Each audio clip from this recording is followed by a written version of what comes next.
Keeping track of your students in an Adobe Connect session. Yes, you can change the sort and the display name for the attendees pod. Our first inkling may be to go to the pods option menu for the attendees pod and go into preferences. This is only the sort option, and you can see I have my sort by first name. If I wanted to switch it up by last name, I'll move over the first name, pick up the last name, and when I click done, we'll see Sue Brown moves to the top because it's sorting by last name. However, it's still keeping in the first name. So if you were looking for something like Brown, Sue, you would want to go to the display name area instead. And there's a few ways we can get there. If we trace back to preferences, we're in the attendees pod, we're in the sorting. What we want to do is go to display name. And another way that you can get to these preferences is to go to the meeting menu in the top left and go to preferences.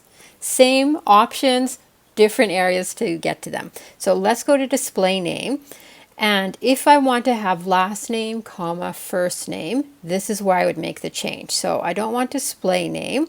I want to pick up last name, move it over, click on last name. That brings up the different separators. There's that comma I'm looking for. Pick up first name, move it over there. And when I do this, we have it in as last name, first name.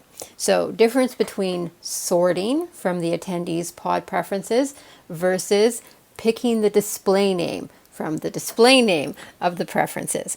Another thought is you might like to use a note pod and have a class list. So I'll go to pods, open a new note. I'll entitle it so I can remember what it is in the future. Class list. And then maybe I'll make my own class list.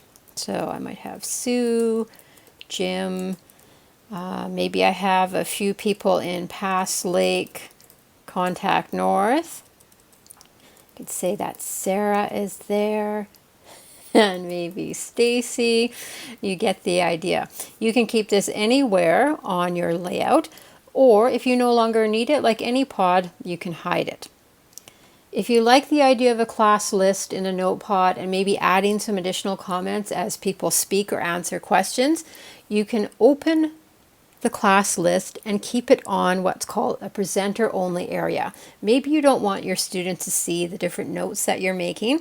So go to meeting menu, enable presenter only area, and from here, open your note pod, class list, and there we go. Anything on that presenter only area, only the host and the presenters see. If you don't want to use that anymore, it toggles, so we'll shut it off. Disable presenter only area. One more option to consider. If you have students making remarks, adding to the conversation, to keep track of who has already taken a turn, you could ask everyone to raise their hand through their status icons. And that way, when the students raise their hands, you as the instructor can keep track. And when they're done their contribution, they've answered, you can take down their hand. So in this example, let's say that Sue has already spoken. We can click the X, and that takes down Sue's hand. Something like this approach might be easier with a smaller group of students. 35 hands might be a lot to keep track of, but it's one more options. With Adobe Connect, there's quite a few ways that you can do a task. Choose which one works best for you.